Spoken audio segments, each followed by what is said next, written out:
नमस्कार साथियों, स्वागत है आप सभी का ज्ञान भूमि के यूट्यूब चैनल पर। इसके पूर्व के वीडियो में नीति शतक के प्रथम चरण के श्रृंखला में 98 श्लोकों तक के शब्दार्थ और भावार्थ हम सभी पढ़ चुके हैं। प्रथम चरण में किसी भी साहित्य ग्रंथ के प्रथम चरण में हमें शब्दार्थ और भावार्थ ही पढ़ना है। ये हम लोग का अपना सिद्धांत है। हम लोग जो साथ मिलकर पढ़ रहे हैं उसमें हम सभी ने तय किया है कि साहित्य के पुस्तक को दो भाग में पढ़ेंगे, दो चरण में पढ़ेंगे। पहले चरण में श्लोकों के या नाटकों के जो गद्य हैं उन सभी के पहली बार में हम लोग शब्दार्थ और भावार्थ देखेंगे। दूसरी बार में हमें व्याकरणात्मक टिप्पणी और अलंकार पढ़ना है। तो नीति शतक के 98 श्लोकों के बाद में आज अवसान के दिवस में जो श्लोक बचे हुए हैं उसमें शब्दार्थ और भावार्थ का अध्ययन करने के लिए हम सभी उपस्थित हुए हैं। जिसमें पहला श्लोक है जो 99 नंबर का श्लोक है, या साधुंश्च खलान करोति विदुषो मूर्खान् हितान् द्वेषिणः प्रत्यक्षं कुरुते परोक्षममृतं हालाहलं तत्क्षणात् तामाराधय सत्क्रियां भगवतीं भोक्तुं फलं वाञ्छितं हे साधो व्यसनैर्गुणेषु विपुलेषु आस्थां वृथा मा कृता। किसी को संबोधित किया गया है और संबोधित किसको किया गया है तो सज्जन व्यक्ति को संबोधित किया गया है कि हे सज्जन व्यक्ति, गुणेशु वृथा आस्था महाकृता, गुणों में क्या करिए, फालतू की आस्था मत करिए। अरे गुणों में तो आश्रय करना, गुणों का तो आश्रय लेना चाहिए, उनमें तो आस्था करना चाहिए। तो गुणों में नहीं, गुणों के साथ साथ उसकी कुछ विशेषता दी गई है कि इस प्रकार के गुणों में आपको आस्था नहीं रखनी है। तो क्या कह रहा है, व्यसन ही, अर्थात जिसमें व्यसन है, जिसमें बुरी आदतें हैं, ऐसे गुणों का आप क्या करिए, उसमें आस्था मत कीजिए। व्यसन का तात्पर्य हो गया कि जो आपको दुर्व्यवहार से युक्त रखता है, जो पतित कर्मों के लिए प्रेरित करता है, जो आपके मानवोचित धर्मों के अतिरिक्त कर्तव्यों के लिए प्रेरित करता है या कर्तव्य है, इस प्रकार के गुणों को आप, इस प्रकार के गुणों में आश्रय मत कीजिए। ठीक है। और विपुलेषु लिखा, विपुल मतलब कि ये गुण थोड़े बहुत नहीं है, बहुत ज़्यादा हैं। और इन जो बहुत ज़्यादा जो संख्या है ना, ये पूरा कष्टमय है। तो जो महान आपत्तियों से भरा हुआ जो गुण है, ऐसे गुण, और जो व्यसन युक्त जो महान आपत्तियों से भरा हुआ है, इस प्रकार के गुणों में वृथा अर्थात व्यर्थ में आस्था को मत कीजिए। ठीक है। तो किसको कीजिए, इसको क्यों नहीं कीजिए, अब देखना है ऊपर के पंक्तियों में। तो लिख रहे हैं कि या साधुश्च खलान करोति। ठीक है। जो साधु को खल कर दे, नहीं, जो खल को साधु कर दे, जो खल को साधु कर दे, खलान, जो खल को क्या कर दे, साधु कर दे। और जो मूर्ख को विद्वान कर दे, मूर्खान विदुषः। ठीक है। और क्या, हिता द्वेषिणः हितान, जो द्वेषी व्यक्ति हैं अर्थात जो शत्रुता करते हैं, सबसे बैर रखते हैं, इसको क्या कर दे, हितकर करने वाला बना दिया जाए, ऐसा कर दे जो। और जो परोक्ष को क्या कर दे, प्रत्यक्ष कर दे, परोक्षम प्रत्यक्षम कुरुते।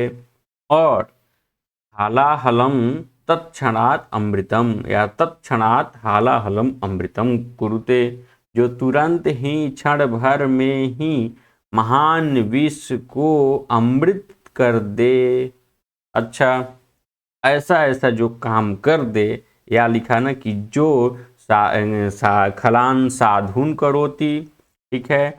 मूर्खान विदुषः, द्वेषिणः हितान, परोक्षम प्रत्यक्षम, हालाहलम तत्क्षणात अमृतम, ऐसा जो करने की क्षमता रखे उसको ताम आराधय, उसकी आराधना कीजिए। तो वो क्या चीज है, तो वो सत्क्रिया है। और सत्क्रिया के लिए विशेषता एक दे दिए हुआ है, क्या, कि भगवती है, वो समर्थवान है। सत्क्रिया में इतनी शक्ति है, इतना ऐश्वर्य है कि ऊपर के सभी कार्यों को आसानी से वो कर सकती है। तो इस सत्क्रिया को आप आराधित कीजिए। जो इस प्रकार के कार्यों को करने में समर्थ है, इस प्रकार के सत्क्रिया को आप आराधना कीजिए। और भोक्तुम फलम वांछितम, इस प्रकार के सत्क्रिया को, इस प्रकार के कार्यों को करने में तो समर्थ हैं ही, लेकिन आप उसकी आराधना क्यों कीजिए? कह रहे हैं कि भोक्तुम फलम वांछितम, यदि फल का अर्थात परिणाम को, अच्छे परिणाम को भोगना चाहते हैं, अच्छे परिणाम अपने जीवन में चाहते हैं, तो तब आप क्या करिए? इस सत्क्रिया की आराधना करिए। फलम भोक्तुम वांछितम, फल अर्थात अच्छे परिणाम को भोगना चाहते हैं, अच्छे परिणाम आपके साथ जुड़े रहे, इस प्रकार की यदि आपकी चाहत है तो आप सत्क्रिया को आराधना कीजिए। और जो व्यसनों से युक्त महान जो गुण है, महान गुण अर्थात व्यसन जिसमें महान महान बड़े बड़े दुराचरण जिसमें युक्त है, इस प्रकार के गुणों में व्यर्थ आस्था मत कीजिए। तो 99 नंबर के श्लोक में हम लोग सभी ने शब्दार्थ और भावार्थ देख लिया। अगले श्लोक को देखते हैं। एक बार अन्वय इसको बोल दीजिए, आप भी बोल दीजिए, मैं भी बोलता हूं। या फलान साधुन करोति, करोति जोड़ लेंगे जहां जोड़ना होगा। मूर्खान विदुषः करोति, द्वेषिणः हितान करोति, ठीक है। प्रत्यक्षम परोक्षम कुरुते, तत्क्षणात् हालाहलम अमृतम कुरुते, ताम भगवतीम सत्क्रियाम आराधय। और उसके बाद लिखा कि हे साधु, हे सज्जन व्यक्ति, वांछितम फलम भोक्तुम, मन के इच्छित, मन में जो चाहते इस प्रकार के फल भोगना चाहते हैं, तो भोगने के लिए तुमुन, ठीक है, व्यसनई ही विपुलेषु गुणेषु आस्था वृथा आस्था मां कृता, व्यर्थ आस्था मत कीजिए। चलिए ये हम लोग देख लिए, अब अगला देखते हैं।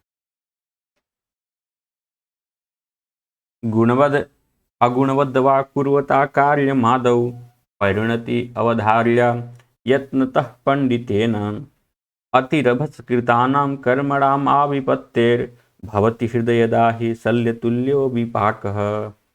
कहते हैं कि आविपत्ते अर्थात मरण पर्यंत, मरण पर्यंत जो है कि आपके हृदय को जलाने वाला हो सकता है। क्या जलाने वाला हो सकता है? तो उसका परिणाम जो है कि जलाने वाला हो सकता है। और किस प्रकार का जलन करेगा? तो शल्य तुल्य जलन करेगा, ठीक है। हृदय दाही भवती, मरण पर्यंत किसी चीज का परिणाम कांटे के जैसा, हृदय को चुभने वाला, हृदय को जलाने वाला होता है। तो क्या चीज है जिसका इस प्रकार का परिणाम होता है? तो अब आगे लिखा है कि अतिरभस कृतानाम कर्मणाम, अतिरभस अर्थात अत्यधिक जल्दीबाजी में आकर के जो कार्य कर दिया जाए उसको बोलेंगे अतिरभस कृत, अर्थात बहुत ही शीघ्र। अतिरभस मतलब कि बहुत शीघ्र, कृत मतलब कि किया गया, कर्मणा मतलब कि कर्म, बहुत जल्दी किया गया कर्मों का जो विपाक होता है, जो फल होता है, वो कैसा होता है? शल्य, अच्छा विपाक एक बात और बताया कि शल्य तुल्य यदि विपाक हो गया, अच्छा विपाक हो गया, अच्छा परिणाम हो गया तो कोई बात नहीं है, लेकिन बहुत जल्दीबाजी में किया गया जो कार्य है उसका शल्यतुल विपाक हुआ। शल्यतुल मतलब कि कर्ण कांटे के सदृश यदि विपाक हुआ तो कब तक चुभेगा? आ विपत्ते है, विपत्ति तक अर्थात मृत्यु पर्यंत हृदय दाही भवती, हृदय को जलाने वाला उसका परिणाम होगा, ठीक है। लेकिन ऊपर भी इन्होंने कुछ बात कही, उस बात को आपको देखना है। ये तो बता दिए कि बहुत जल्दीबाजी में किया गया कार्य हमारे जीवन पर्यंत कष्टदायी होते हैं, तो क्या करना चाहिए हमें? इस बात को ऊपर बता रहे हैं कि गुणवत अगुणवत्वा पूर्वता कार्यम आदौ, पूर्वता हो गया कि आप जिस कार्य को कर रहे हैं, जो क्रियमाण है आपके लिए, तो क्रियमाण जो है, ठीक है, ऐसे कार्य, अच्छा कार्य जो क्रियमाण है, जो कार्य क्रियमाण है वो पंडितेन अर्थात विद्वानों के द्वारा या आप स्वयं अपने बुद्धि के द्वारा यत्नतः परिणति अवधार्या उसका परिणाम का अवधारण करना चाहिए। विद्वानों के द्वारा प्रयास पूर्वक या प्रयत्न पूर्वक उसका परिणाम अवधारित करना चाहिए, परिणाम का लेखा जोखा कर लेना चाहिए। किस प्रकार का? कि वो जो कार्य है गुणवत या अगुणवत, अर्थात अच्छा कार्य है, गुण उसमें है कि नहीं है, या गुण रहित है, इस प्रकार जो है कि आदौ सबसे पहले ही कार्य को करते हुए, कार्य को जो कार्य क्रियमाण है, जिस कार्य को आप करने वाले हैं, तो प्रयास पूर्वक विद्वानों के द्वारा पहले ही उसका परिणाम को अवधारित कर लेना चाहिए। इसका अन्वय एक बार ऊपर मैं इस प्रकार से बोल दूं, गुणवत अगुणवत वा आदौ कार्यम कुर्वता परिणति पंडितेन यत्नतः अवधार्या। पंडित को या विद्वान व्यक्ति को, अच्छे व्यक्ति को, बुद्धिजीवी को प्रयास पूर्वक, प्रयत्न पूर्वक परिणाम अवधारित कर लेना चाहिए। यदि अवधारित नहीं करेंगे तो क्या होगा? अतिरभस्कृतानां कर्मणां तल्य तुल्यो विपाकः आविपत्तेः हृदयदाही भवति। इस प्रकार का अन्वय हो गया। अर्थ आप तो समझ ही लिए होंगे कि कोई गुण सहित कार्य हो या गुण रहित कार्य हो, अच्छा कार्य हो या बुरा कार्य हो, किसी कार्य को करते समय ही सबसे आदौ पहले ही उसका परिणाम पंडितों के द्वारा, पंडित मतलब कि जाति विशेष और पेशा विशेष से मतलब नहीं है, बुद्धिजीवी से मतलब है। यहाँ पर बुद्धिजीवी के द्वारा प्रयत्न पूर्वक उसका परिणाम पहले ही अवधारित कर लेना चाहिए, क्योंकि अतिरभस्कृत बहुत जल्दीबाजी में किया गया कर्मों का जो कांटे के सदृश परिणाम होता है, वो मरण पर्यंत हृदय को जलाने वाला होता है। बहुत बढ़िया। आगे देखिए, स्थाल्यां वैदुर्यमय्यां पचति तिलकणाश्चन्दनैरिन्धनाद्यैः सौवर्णैर्लाङ्गलाग्रैः विलिखति वसुधाम् अर्कमूलस्य हेतुः कृत्वा कर्पूरखण्डान् वृत्तिमिह कुरुते कोद्रमाणां समन्तात् प्राप्येवां कर्मभूमिं न चरति मनुजो यस्तपो मंदभाग्यः।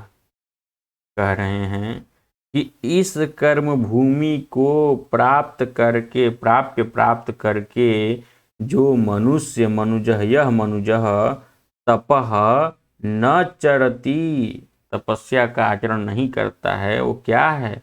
वो मंद भाग्य है, भाग्य रहित व्यक्ति है, वो दुर्भाग्य वाला है कि इस भारत भूमि को प्राप्त करके भी वो तपस्या का आचरण नहीं करता है, अच्छे आचरण को प्रस्तुत नहीं करता। इस बात को बताया गया है। और ऊपर ये बात बता दी गई है कि यदि वो नहीं करता है तो कर क्या रहा है। तो यदि वो नहीं करता है फिर भी भारत भूमि में जन्म लिया है, तो आखिर वो कर क्या रहा है, इस बात को बताया गया है ऊपर में। ऊपर के पंक्तियों को देखिए, लिखा वैदुर्यमय्यां स्थाल्यां तिलकणान् पचति। वैदुर्यमणि अर्थात जो बहुत ही ज्यादा मूल्यवान है, वैदुर्यमणि, उस मणि से बनी हुई थाली में तिल के कणों को पका रहा है। और ईंधन किस चीज का लगाया है? तो लगाया है ईंधन उसमें चंदनैः ईंधनैः ईंधनाद्य लिखा है ना, ईंधन आद्य, इस प्रकार से लिखा हुआ है ईंधनादि। ठीक है, तो चंदन ईंधन जो चंदन इत्यादि का जो ईंधन लगाया है, उसमें चंदन जैसे महत्वपूर्ण या मूल्यवान चीजों का उसने ईंधन लगा दिया है। और वैदुर्य मणि से बनी हुई थाली में वो तिल कणों को पका रहा है। तिल कण के पकाने के लिए मिट्टी के बर्तन और कहीं पर भी अग्नि का आप प्रज्वलन कर दे, आराम से पक जाएगा। लेकिन भारत भूमि में रह करके आप तपस्या का आचरण नहीं करते हैं, बुरे कर्मों का आचरण करते हैं, तो यही माना जाएगा कि आप अपने जीवन को एक सामान्य जीवन जीने के लिए भारत भूमि में लाए हुए हैं। तो आप तो वही काम कर रहे हैं कि कोई तिल को पकाने के लिए बहुत बड़ा सोने का, हीरा का, सोने के, चांदी का बर्तन का प्रयोग करे, जबकि कोई मतलब नहीं है, मिट्टी के बर्तन में भी पक जाएगा। तो भारत भूमि में जन्म लिया है और उससे भी आप सामान्य जीवन बस जी रहे हैं, तो वही माना जाएगा कि आप इतने मूर्ख हैं कि बड़े से बड़े जो महान रत्न हैं उस इस प्रकार के थाली में और चंदन इत्यादि के रूप में जो ईंधन है, जो मूल्यवान ईंधन है, उससे आप तिल कणों को पका रहे हैं। तो आपका जीवन व्यर्थ है। इसे भारत भूमि में उत्पन्न होने पर भी आप तपस्या का आचरण नहीं करते हैं, सदाचरण नहीं करते हैं, पुण्य कार्य नहीं करते हैं, तो आपको सबसे बड़ा मूर्ख घोषित किया जाएगा, क्योंकि आप इस प्रकार के कार्य कर रहे हैं। अच्छा, एक ही चीज नहीं बताया, और भी चीज बताया। सौवर्णैर्लाङ्गलाग्रैः विलखति वसुधाम अर्कमूलस्य हेतु। अर्कमूल के हेतु के लिए, अर्कमूल के लिए, अर्कमूल के लिए, अर्कमूल का तात्पर्य हो गया कि एक अर्क का वृक्ष है, पौधा होता है अर्क, ठीक है, जिसको लोग आँख भी बोलते हैं। आँख के जड़ को पाने के लिए आप क्या कर रहे हैं, सोने का जो हल बना है उस हल के अग्रभाग से वसुधा को खोद रहे हैं, जोत रहे हैं, ठीक है, केवल एक छोटे से चीज को पाने के लिए, अर्क मूल के लिए। अर्क मूल से हेतु, हेतु के योग में सारी विद्या लगभग देखने को मिल जाती है। तो अर्क मूल के हेतु के लिए आप क्या कर रहे हैं कि सोने के हल के अग्रभाग से वसुधा को जोत रहे हैं। यहाँ पर भी बहुत बड़ी मूर्खता घोषित की जाएगी आपके लिए कि पाना है एक आँख का जड़, चाहे खुरपी से उठा लीजिए, चाहे सामान्य हल से जोत लीजिए, तो सोने के हल से जोता हुआ माना जाएगा आपके कर्म। यदि भारत भूमि में उत्पन्न हो करके आप क्या करते हैं, नहीं करते हैं कोई धर्माचरण, तो ये मूर्ख नंबर 2, मूर्ख का पहला कार्य बता दिया गया, मूर्ख का दूसरा कार्य बता दिया गया, मूर्ख होने का तीसरा कार्य भी बता दिया जाएगा कि आप भारत में उत्पन्न होकर के पुण्याचरण नहीं करते हैं, तो तीसरा काम भी आप कर रहे हैं। कृत्वा कर्पूर खंडान वृत्तिम इह कुरुते कोद्रवाणाम समन्तात। कोद्रव मतलब हो गया कि कोदो सुने होंगे, कोदो शब्द जो होता है उसके चारों तरफ, कोदो के चारों तरफ कर्पूर के खंड को करके, कर्पूर जो होता है, कर्पूरा प्रज्वलित किया होंगे, उसके टुकड़े को कर करके कोदो के चारों तरफ वृत्तिम कुरुते, वृत्ति कर रहे हैं। वृत्ति मतलब हो गया कि आप बाउंड्री दे रहे हैं, चार दीवारी कर रहे हैं कि हमारे कोदो को कोई खाए ना। अरे कोदो को बचाना है तो आप एक तार खरीद के भी बांध देंगे तो आपका कोदो बच जाएगा, लेकिन एक कपूर के खंड का, कर्पूर के टुकड़ा करने का क्या मतलब है, अर्थात आप महामूर्ख हैं। और ऊपर के 3 प्रकार के कार्य या ऐसे ही अनेकों कार्य आप कर रहे हैं। यदि इस भारत भूमि के इस इमाम कर्मभूमि प्राप्य, इस कर्मभूमि को प्राप्त करके आप जो मनुष्य यह मनुजः तपः न चरति मंद भाग्य, वह क्या है कि मंद भाग्य है, वो महा दुर्भाग्यशाली व्यक्ति है। अच्छा, यहाँ इह लिखा हुआ था, इह का मतलब है कि इस संसार में या इस जीवन में वो कर रहा है इस प्रकार का कार्य, ठीक है। इसको भी हम लोग देख लिए, एक बार अन्वय बोल देते हैं इसको फ्रेश करके। अन्वय है कि पहले तो कर्ता ढूंढिए, तो यह मनुजः, यह मनुजः, मनुजः के साथ मंद भाग्य भी जोड़ लीजिए। यह मंद भाग्य मनुजः, जो मंद भाग्य से युक्त मनुज है, जो मंद भाग्य से युक्त मनुज है। इमाम कर्म भूमिम प्राप्य तपः न चरती, तपः न चरती, इस प्रकार यदि वो कार्य करता, नीचे के सभी को देख लिए हम लोग, तो क्या करता है यदि इस प्रकार का नहीं कर रहा है, तपस्या नहीं कर रहा है, तो कह रहा है कि वैदुर्य मय्याम स्थाल्याम तिलकणान पचती, और तिलकरान पहले बोलने से पहले ऐसे कर सकते हैं, वैदुर्यमय्याम स्थाल्याम चंदनैः ईंधनाद्यैः तिलकरान पचति। और अर्कमूलस्य हेतोः सवर्णैः वसुधाम विलखति। दूसरा और तीसरा बोलेंगे इह या को कृत्वा कर्पूर खंडान कृत्वा कोद्रवाणाम समन्तात् इह कोद्रवाणम समन्तात् वृत्तिम कुरुते। वृत्ति को कर रहा है, यदि इस प्रकार का आचरण कर रहा है तो वो उसको क्या कहा जाएगा। यदि आज तपस्या नहीं कर रहा इस भारत भूमि में तो यही कहा जाएगा कि इतने इतने छोटे छोटे परिणाम के लिए इतने बड़े बड़े प्रयत्न कर रहा है। उस जीवन जब यहाँ पर आ गया, उसका भाग्य साथ दिया, वो पुण्य किया, पूर्व जन्म का पुण्य से भारत भूमि में उसका अवतरण हुआ या जन्म हुआ। उस जन्म को पा करके भी यदि अच्छे से वो कार्य नहीं कर रहा है, पुण्य आचरण नहीं कर रहा है, तो छोटे छोटे परिणाम के लिए बड़े बड़े वो प्रयत्न कर रहा है, यही माना जाएगा और उसको मूर्ख माना जाएगा। अगला देख लेते हैं। मज्जत्वं भसियातु मेरुशिखरं शत्रूञ्जयत्वा हवे वाणिज्यं कृषिसेवनादि सकला विद्या कला शिक्षताम् आकाशं विपुलं प्रयातु खगवत् कृत्वा प्रयत्नं महानाभाव्यं भवति यह कर्मवस्तु भाव्यस्य नाशः कुतः। यही बात आ गई कि जो लिखा है वो होगा ही होगा। इसी का एक शब्दावली परिवर्तित करके आपके पास में प्रस्तुत किया गया है। भाव्यस्य नाशः कुतः, होने वाला का नाश कहाँ, अर्थात होना ही होना है। और वो भाव्य कैसा है, कर्म अवस्था, आपके कर्म के प्रभाव से जो भाव्य है, जो होनी है, उसका नाश कैसे हो सकता है, अर्थात तो उसका नाश नहीं होगा। और न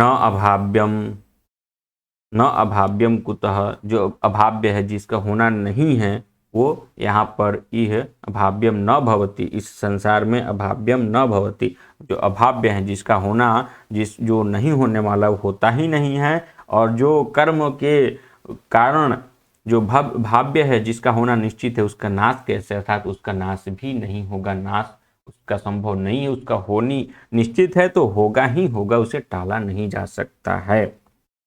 ऊपर के कुछ स्थितियों को देखा जाए। मज्जतु, देखिए मज्जतु लीजिए, यण संधि में उ को वह हो गया अंभसी। अंभसी मतलब हो गया जल। मनुष्य के लिए कहा गया है कि मनुष्य जल में जाकर के क्या कर ले, वो मज्जतु अर्थात छिप जाए, डूब जाए, उसी में घुस जाए। मेरु शिखरम यातु, पर्वत के, सुमेरु पर्वत के शिखर पर चले जाए, ठीक है। शत्रुंजयतु, आहवे, आहवे मतलब कि युद्ध में शत्रुओं को भी वो जीत ले, सभी शत्रुओं को जीत ले, कोई भी शत्रु उसके लिए शेष ना बचे। और लिखा वाणिज्यम कृषि सेवनादि सकलाः विद्याः कला शिक्षताम।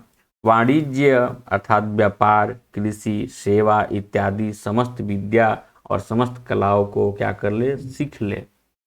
पानी में घुस जाए, मेरु पर्वत पे चले जाए, शत्रुओं को जीत ले युद्ध में, सभी कलाओं को भी सीख ले। और तो और विपुलम आकाशम प्रयातु, वो ऊपर के आकाश में भी का चल जाए, उड़ जाए, वहां पर महान माने कि ऊंचे आकाश में, ऊंचे ऊंचे आकाश में भी वो हो जाए, उड़ जाए।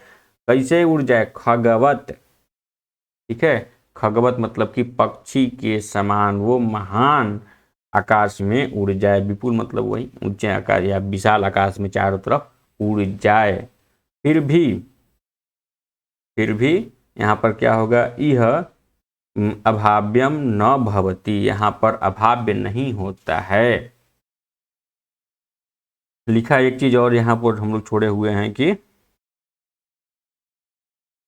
प्रयत्नम महान कृत्वा, प्रयत्नम महान कृत्वा, महान प्रयास करके, ये यहाँ पर इसके साथ जोड़ेंगे आकाशम विपुलम, क्योंकि आसानी से अगर कोई आकाश में जा नहीं सकता, तो महान प्रयत्न करके विपुलम आकाशम खगवत प्रयातु, महान प्रयास करके विशाल आकाश को चिड़िया के जैसे उड़ जाए।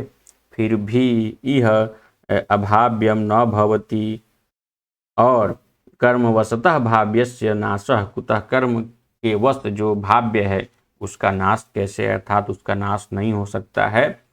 अन्वय देख लीजिए, अर्थ तो देख ही लिए होंगे, एक बार अर्थ इसके हम बोल दें कि कोई मनुष्य या तो समुद्र में चला जाए, पानी में छिप जाए, मेरु शिखर पे चला जाए, शत्रुओं को जीत ले युद्ध में, वाणिज्य कृषि सेवन इत्यादि जितनी कलाएं होती हैं, जितनी विद्याएं होती हैं, सबको सीख ले। वो महान प्रयास करके आकाश में चिड़ियाओं के जैसे आकाश में चला जाए, चिड़िया के जैसे महान प्रयत्न करके विस्तृत आकाश में चला जाए, उड़ जाए, फिर भी यहाँ पर अभाव्य जो है कि न भवती, अभाव्य नहीं होता है, और जो भाव्य है उसका नाश भी नहीं होता है।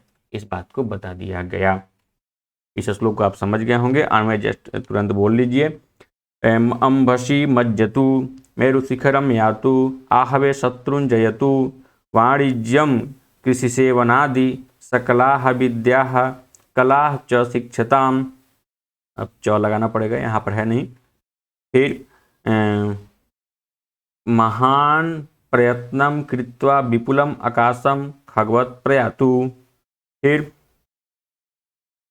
इह अभाव्यम न भवति कर्मवशतः भाव्यस्य नाशः कुतः। ये हो गया अन्वय। चलिए आगे बढ़ा जाए। भीमं वनं भवति तस्य पुरं प्रधानं सर्वे जना सुजनतामुपयान्ति तस्य कृष्णाच्च भूर्भवति सन्निधिरत्नपूर्णा यस्यास्ति पूर्वस्वीकृतं विपुलं नरस्य। कह रहे हैं कि जिसके पास यस्यास्ति विपुलम पूर्व सुकृतम, बहुत ही ज़्यादा पहले से किया गया पुण्य है, और यस्य के साथ में जोड़ लीजिए नर को। यस्य नरस्य विपुलम पूर्व सुकृतम अस्ति, जिस व्यक्ति के महान पूर्व का पुण्य है, पुण्य थोड़ा बहुत नहीं महान है, उसके लिए भू कृष्णा भू संपूर्ण पृथ्वी सन्निधि रत्न पूर्णा भवती, उसके लिए संपूर्ण पृथ्वी जो है कि निधियों से सन्निधि रत्न पूर्णा, अर्थात बड़े बड़े जो महान मूल्यवान रत्न हैं उससे पूर्ण है, जिसके पास में पूरा पहले किया गया प्राचीन पुण्य है। और ऊपर भी कुछ बातें कही गई कि उसके लिए और क्या क्या हो जाता है, ऊपर से देखते हैं। अन्वय आप कर्ता को ढूंढ लीजिए यहीं पर। यस्य नरस्य, इसके विषय में बात कही गई है। जो मुख्य इसमें प्रासंगिक है वो है नर, तो नर के लिए यहाँ विशेषता दे दिया गया यस्य नरस्य। यस्य नरस्य विपुलम पूर्व सुकृतम अस्ति, ये हो गया। तो यदि है तो उसके लिए क्या होगा, तो अब ऊपर आइए, यस्य से जोड़िए तस्य।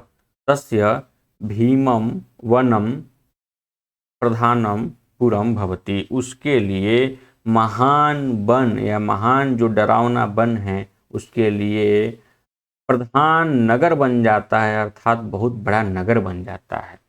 ठीक है, और क्या हो जाता है, तस्य, फिर तस्य ले लीजिए, तस्य सर्वे जना सुजनताम उपयान्ति, उसके लिए सभी लोग क्या बन जाते हैं, सुजन बन जाते हैं, उसके बंधु बांधव बन जाते हैं, उसके हितकर करने वाले बन जाते हैं। उपयान्ति मतलब कि हो जाते हैं।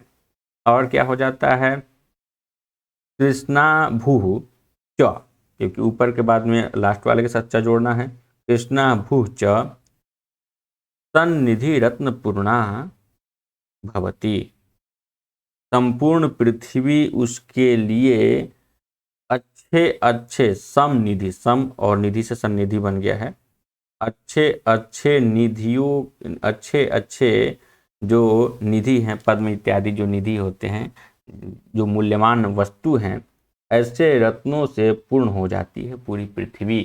ये सब काम किसके लिए होता है, तो यस्यास्ति पूर्व सुकृतम विपुलम नरस्य, यस्य नरस्य विपुलम पूर्व सुकृतम अस्ति तस्य भीमं वनं पुरं प्रधानं पुरं भवति तस्य सर्वे जना सुजनताम उपयान्ति तस्य कृष्णा भूः च सन्निधिरत्न पूर्णा भवति। यही अन्वय हो गया और अर्थ आप लोगों ने देख लिया। आगे बढ़ते हैं। को लाभो गुणसंगमः किमसुखं प्राज्ञेतरैः संगति कहानी समयच्युतिर्निपुणता का धर्म तत्प्रेरति कः सूरो विजितेन्द्रियः प्रियतमा कानुव्रता किं धनम विद्या किं सुखमप्रवासगमनम राज्यम किमाज्ञा फलम।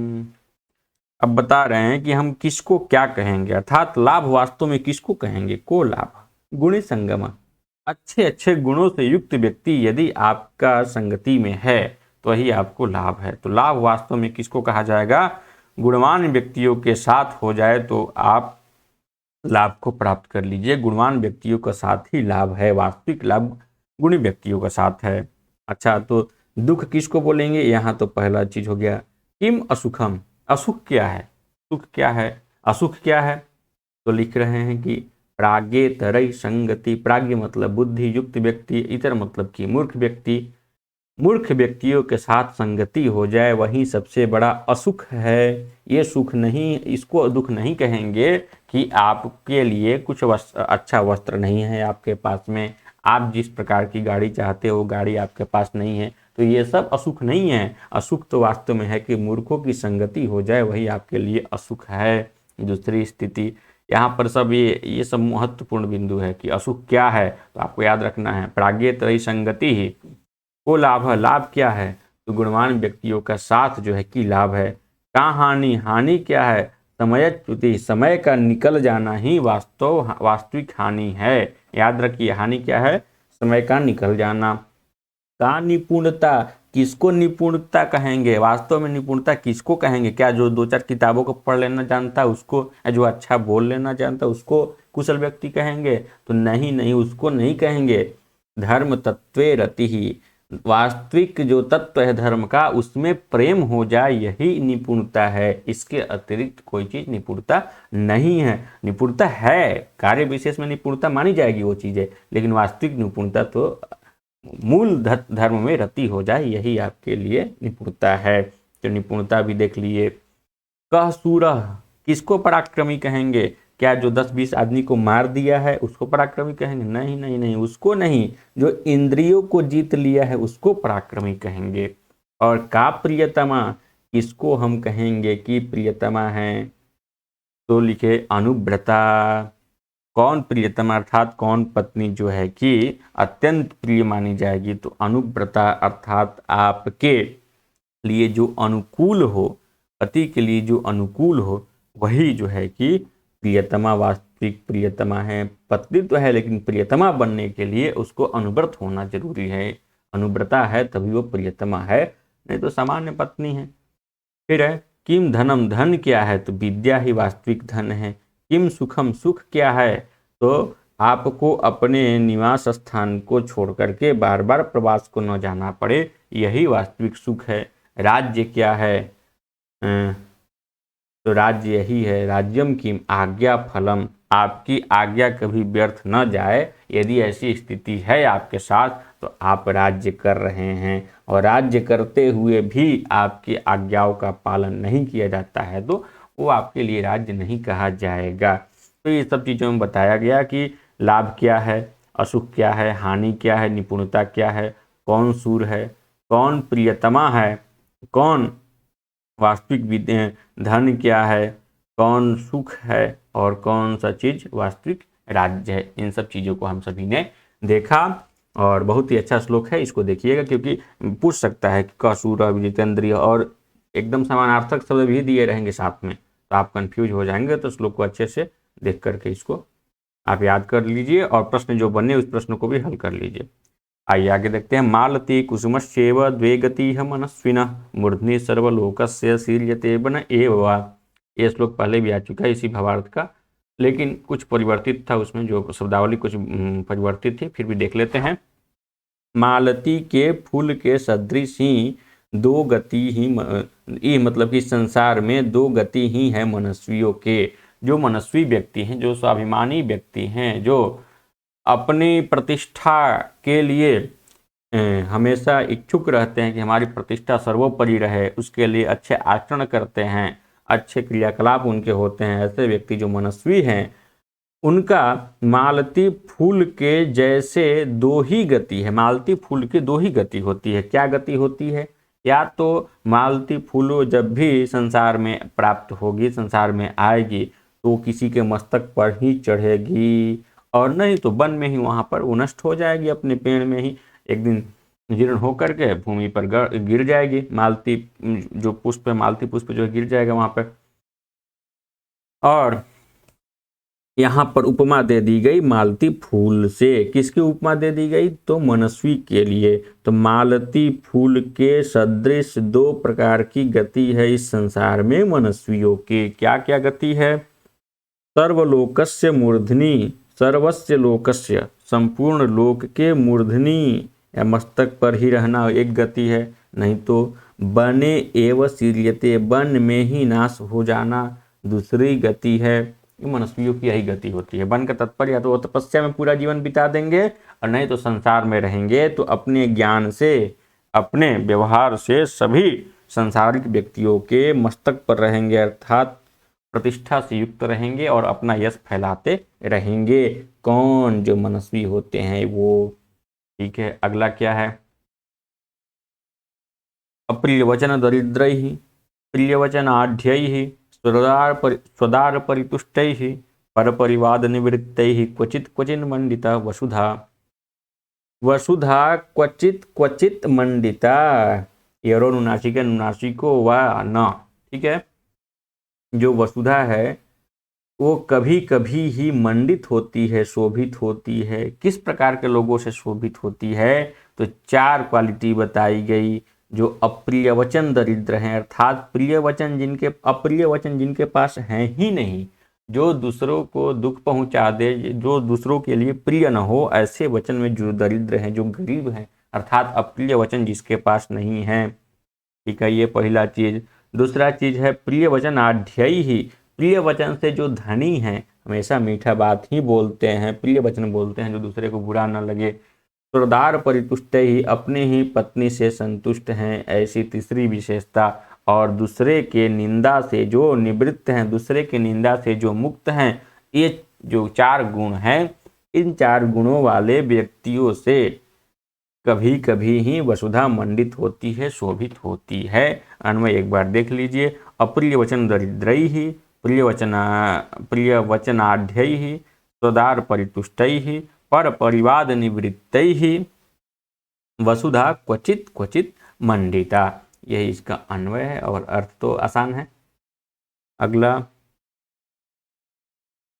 कदर्थस्यापि हि धैर्यवृत्तिर्न शक्यते धैर्यगुणः प्रमाष्टुम्, अधोमुखस्यापि कृतस्य वहनिर्नाधः सिखायाति कदाचिदेव। बताया गया कि जो धैर्यवान व्यक्ति हैं, ठीक है, जो धैर्य की वृत्ति, जिनका धैर्य ही व्यवहार है, वे कभी भी धैर्य गुण को मिटाने में समर्थ नहीं होते हैं। धैर्य गुण उनका मिटाया नहीं जा सकता है। ठीक है, किस स्थिति में नहीं मिटाया जा सकता? तो लिखा कदर्थितस्यापि। कदर्थित मतलब हो गया कि जब वो किसी विपत्ति से घिरे हुए हों, कष्ट को प्राप्त किए हों, दुर्दशा को प्राप्त किए हों, इसको बोलेंगे कदर्थित। और उनका तो जो विपत्ति युक्त अवस्था में हैं उनका, और वो कौन? धैर्य वृत्ति वाले, विपत्ति अवस्था में रहते हुए भी धैर्य वृत्ति वाले धैर्य गुण को मिटाने में समर्थ नहीं होते हैं, अर्थात धैर्य गुण को धारण किए रहते हैं, मन में धैर्य को बनाए रहते हैं। और लिखा है ही, तो ही के साथ इसको जोड़ लीजिए, प्रमाष्टुम। अब अन्वय ऊपर के एक बार देख लीजिए। कदर्थितस्य अपि धैर्यवृत्तेः धैर्यगुणाः ही प्रमाष्टुम न शक्यते। निश्चित रूप से धैर्य गुण के मिटाने में समर्थ नहीं होते हैं, नहीं मिटाते हैं, नहीं चाहते हैं मिटाना। क्यों? क्योंकि एक अग्नि के दृष्टांत दिया गया है कि अग्नि यदि अधोमुख हो जाए, अधोमुखस्यापि कृतस्य वहने, अधोमुखस्य कृतस्य वहने अपि, अधोमुख अधोमुख वह अधोमुख जो कर दिया गया है जिसको, अधोमुखस्य कृतस्य अपि वहने हैं, शिखा अधः न याति। शिखा मतलब उसकी जो ज्वलन की जो लपटें हैं वे कभी भी क्या है नीचे की तरफ नहीं आती। कदाचिदेव अधः शिखा न याति, कभी भी नीचे की तरफ उसकी लपटें नहीं आती है। आपने देखा भी होगा अग्नि को चाहे कितना भी नीचे की तरफ जलाइए मुंह करके, एक तो जो जलाने की लकड़ी इत्यादि है वहां से आसानी से टिकेगा नहीं। आप किसी भी प्रयास से नीचे की तरफ मुंह करके अग्नि को जला भी दिए तो भी उसकी शिखा क्या है कि ऊपर की तरफ ही जाएगी। तो ऐसे ही दुख में रहते हुए भी धैर्य वाले जो व्यक्ति हैं, धैर्यवान व्यक्ति हैं, निश्चित रूप से उनके धैर्य गुण को मिटाया नहीं जा सकता, मिटा नहीं सकते वो लोग। जिस प्रकार से अग्नि नीचे होते हुए भी, अग्नि नीचे रहने पर भी उसकी शिखा ऊपर की तरफ ही जाती है, तो धैर्यवान व्यक्ति हमेशा धैर्य का ही आश्रय लेगा चाहे किसी भी स्थिति में रहे। यही इसका भावार्थ हुआ। कांता कटाक्ष विशिखान लुलन्ति यस्य चित्तं न निर्दहति कोपकृशानुतापः कर्षन्ति भूरि विषयाश्चन लोभपाशैर् लोकत्रयं जगति कृष्णमिदं स धीरः। कह रहे हैं कि वही धीर है। कौन धीर है? जो उपर्युक्त कार्यों के दुर्गुणों, उपर्युक्त जो दुर्गुण और सद्गुण है उसको धारण करते हैं और दुर्गुणों को दूर करते हैं, वही धीर है और वही लोक तीनों लोकों को जीतता है। आइए देखा जाए। लिखा कांता कटाक्ष, कांता या कटाक्षा, कांता कटाक्ष किसी भी सुंदर स्त्री के कटाक्ष रूपी जो बाण हैं, कांता कटाक्ष विशिखा, विशिखा यहाँ पर हो गया वही बाण। यस्य न लुनंती, जिसको छेदन नहीं करते हैं, जिसका छेदन नहीं करते हैं।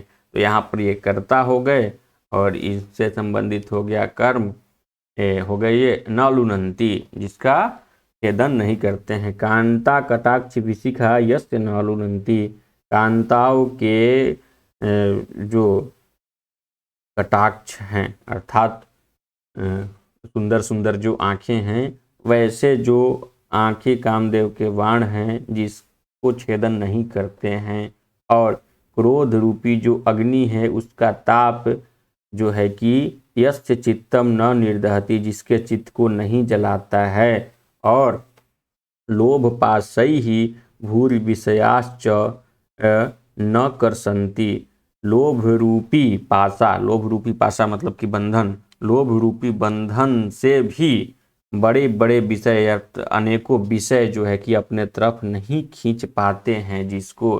यस्य कांता कटाक्ष विशिखा न लुनन्ति कोपकृशानुताप न निर्दहति लोभपाशैः भूरि विषयाश्च न कर, या भूरि विषयाः लोभपाशैः न कर्षन्ति। भूरि विषय हो गया आपका कर्ता और लोभपाश उसके कारण हो गए। भूरि विषयाः लोभपाशैः न कर्षन्ति, अनेकों विषय जो है कि लोभ रूपी बंधन से उसको नहीं खींच पाता है अपने तरफ। तो क्या है? वही जो है कि स धीर, वही है धैर्यवान व्यक्ति, वही है। अच्छा, वो क्या करता है? तो लोकत्रयम जगति जयति, तीन रूपों को सह धीर इदम कृष्णम लोकत्रयम जयति, वह धैर्यवान व्यक्ति इस संपूर्ण तीनों लोकों को जीतता है। संपूर्ण मतलब कि किसी भी अंश को नहीं छोड़ता है, उसके लिए सब कुछ जीतने योग्य है, सब कुछ जीत सकता है। कौन धीर है? तो ऊपर के तीनों, जो जिसके स्त्रियों के नेत्र उसको नहीं वेध रहे हैं, स्त्रियों के नेत्र रूपी बाण, जो क्रोध रूपी अग्नि जिसको नहीं जला रही है, और जो बहुत अनेकों से जो विषय वासना है उसके बंधन में जो नहीं फंस रहा है, वही धीर है। और उसी धीर के लिए वही धीर जो है कि संपूर्ण संसार को जीतता है। अगला, एकेनापि सूरेण पादाक्रांतं महीतलं क्रियते भास्करेणेव स्फारस्फुरित तेजसा। बताया गया कि एक ही सूर्य से पूरे महितल को पादाक्रांकित किया जा सकता। पादाक्रांतित मतलब कि एक ही सूर्य पूरे पृथ्वी को अपने वश में कर सकता है। क्रियते किया जाता है। भास्करेणेव, भास्कर के जैसे, जैसे एक ही सूर्य है लेकिन पूरे पृथ्वी को प्रकाशित करते हैं, पूरे पृथ्वी को पाद मतलब अपनी किरणों से आक्रांत कर देते हैं, उसी प्रकार से एक ही सूर्य के द्वारा, एक ही पराक्रमी व्यक्ति के द्वारा पूरे पृथ्वी को आक्रांत किया जा सकता है, किया जाता है।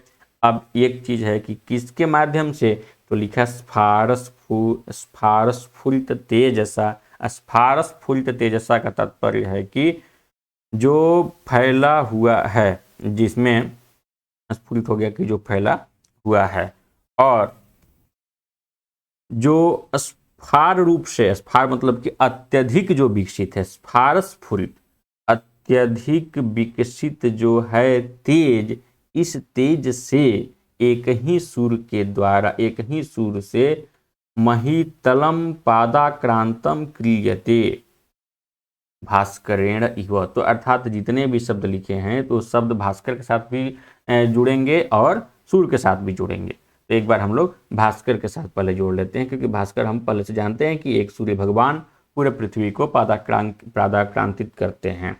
तो भास्कर के लिए देखें, उसमें आपको सूर्यण छोड़ना पड़ेगा, या एक नापी सूर्यण भी छोड़ देंगे, अब फिर ईव भी छोड़ना पड़ेगा क्योंकि भास्कर के लिए करना है। तो भास्करेण, भास्करेण स्फारस्फुरित तेजसा महीतलम पादाक्रांतम क्रियते। भास्कर के द्वारा अपने अत्यधिक विकसित होते हुए तेज के द्वारा पृथ्वी तल को पादाक्रांतित किया जाता है। और इसी भास्कर के जैसे अब यहाँ पर एक साथ बोलेंगे, एक स्फारस्फुरित तेजसा, इसके लिए दूसरा कलर ले लेते हैं,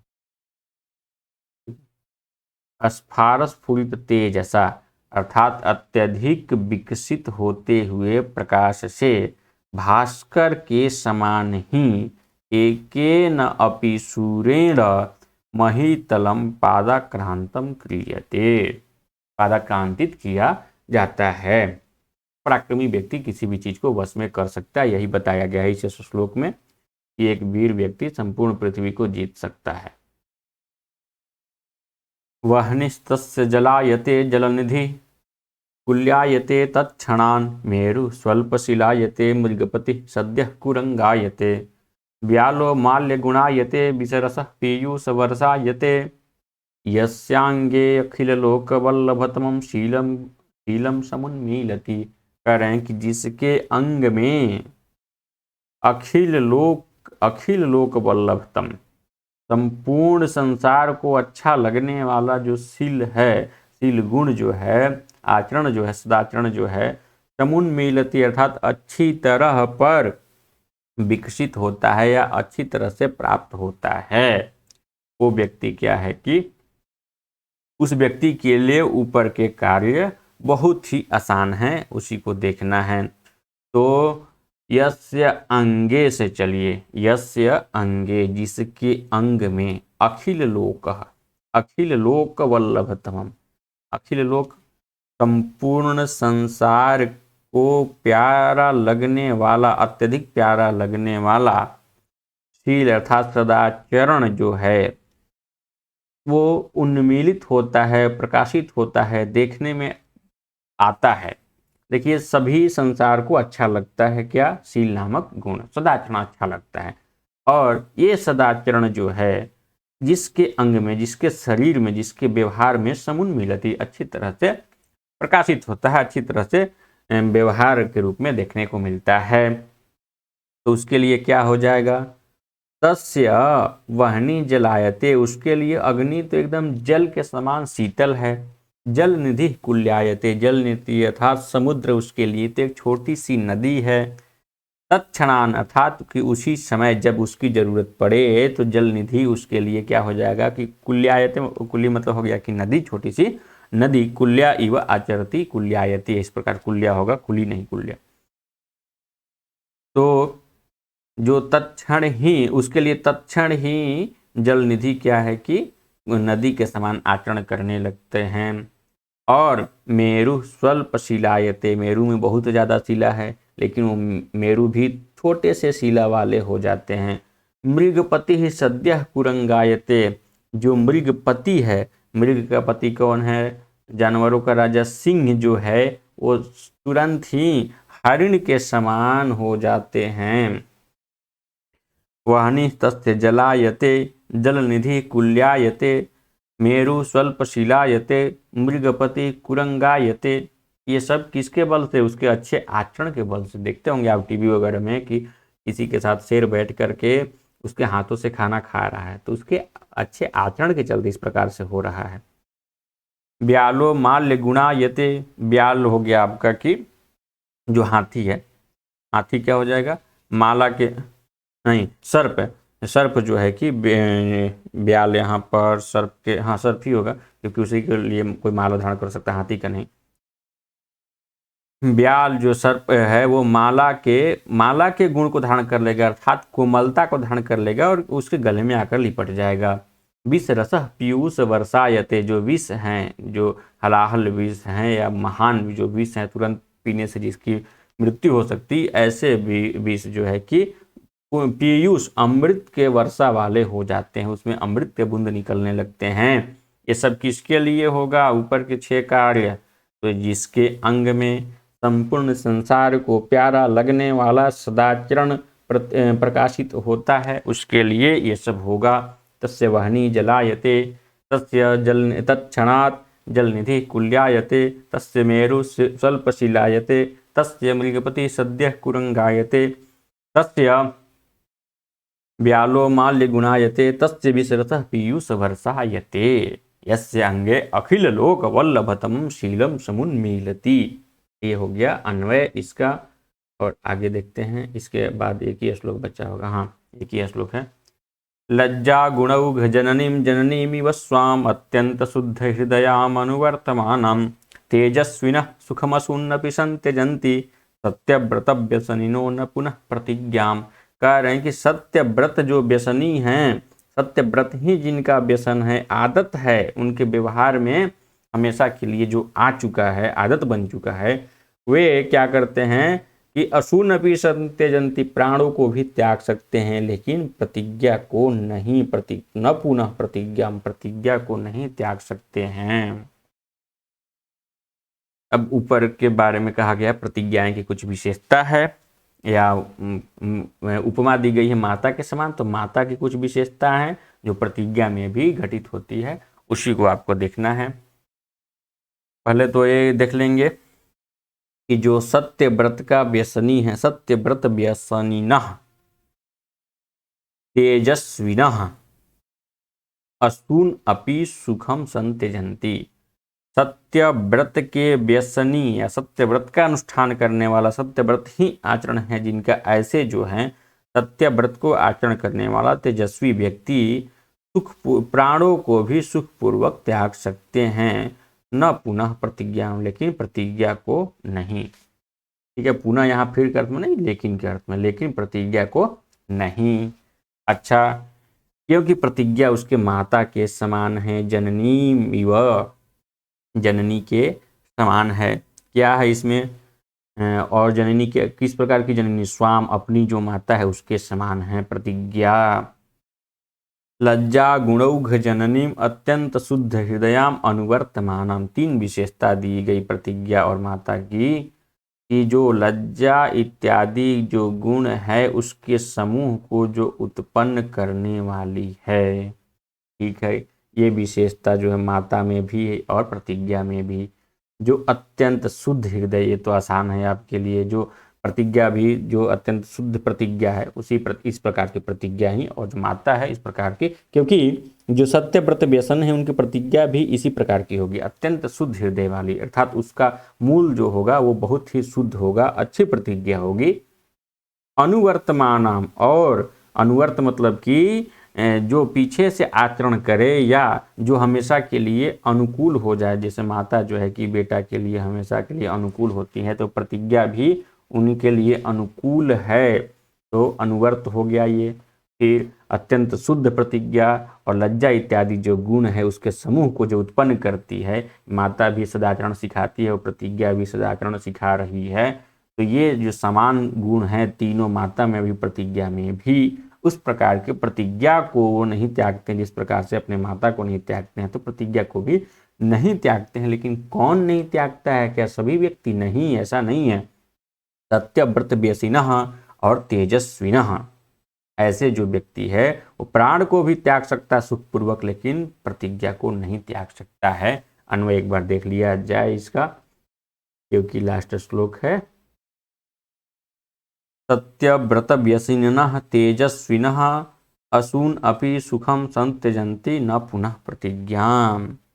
ठीक है, या इसको 1 मिनट, इसको बाद में लिया जाए।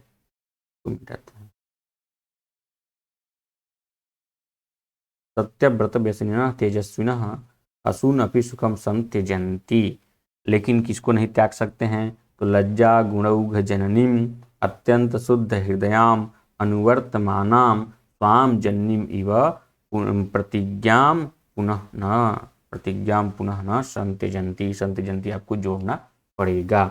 इस प्रकार से हम लोग नीति शतक के प्रथम चरण में शब्दार्थ और भावार्थ को कोशिश किए अच्छी तरह से देखने के लिए। पुस्तक का सहारा लेकर के आप वीडियो को देखिए, और कुछ वीडियो रिकॉर्डेड डाले गए हैं और कुछ वीडियो जो है कि लाइव आकर के मैं बताया था वीडियो के बारे में।